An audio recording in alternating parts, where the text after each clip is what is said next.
இன்னைக்கு இந்த வீடியோல நம்ம பார்க்க போறது பெபிள் ரீசெண்டா ரிலீஸ் பண்ண ட்ராக் அப்படிங்கிற ஆக்டிவிட்டி ட்ராக்கரோட அன்பாக்சிங் அண்ட் ஃபர்ஸ்ட் இம்ப்ரெஷன் தான்.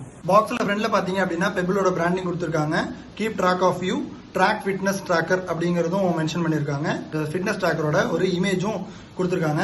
பின்னாடி இந்த ஃபிட்னஸ் ட்ராக்கர்ல இருக்கிற ஃபீச்சர்ஸை கிளியரா மென்ஷன் பண்ணிருக்காங்க. பிரைஸ் பாத்தீங்க அப்படின்னா 2499 அப்படின்னு கொடுத்திருக்காங்க. பட் பிரைஸ் 999 மட்டும் தான். உள்ள நமக்கு ஃபர்ஸ்ட் தெரியறது ஸ்மார்ட் வாட்ச், அது நம்ம அப்புறம் பார்க்கலாம். அதுக்குள்ள நமக்கு வேற எதுவும் முக்கியமானது இல்ல, ஒரே ஒரு பேப்பர் ஒர்க் மட்டும் கொடுத்திருக்காங்க. ஸ்மார்ட் வாட்ச் பாத்தீங்க அப்படின்னா ஒரே ஒரு பட்டன் மட்டும் தான் அவைலபிளா இருக்கு. முன்னாடி இருக்கிறது ஸ்கிரீன் வந்து டச் ஸ்கிரீன் கிடையாது. பின்னாடி ஸ்ட்ராப் பாத்தீங்க அப்படின்னா ரொம்ப நல்ல குவாலிட்டியில இருக்கு. பின்னாடி பாத்தீங்க அப்படின்னா ஒரு சென்சரும் கொடுத்திருக்காங்க. இதை தவிர சார்ஜ் பண்றதுக்கு இந்த ஒரு ஸ்ட்ராப்பை நம்ம ரிமூவ் பண்ணா போதும், உள்ள நமக்கு சார்ஜ் பண்றதுக்கான ஸ்லாட்டும் கொடுத்திருக்காங்க. ஸோ 1000 ரூபாய்க்கு ஒரு பேசிக்கான ஒரு ஸ்மார்ட் வாட்ச் வேணும் அப்படின்னு நினைச்சீங்கன்னா இந்த ஸ்மார்ட் வாட்ச் நீங்க கண்டிப்பா யூஸ் பண்ணலாம். அடுத்த வீடியோல சந்திக்கலாம். அது வரைக்கும் பாய் ஃப்ரம் கார்த்தி.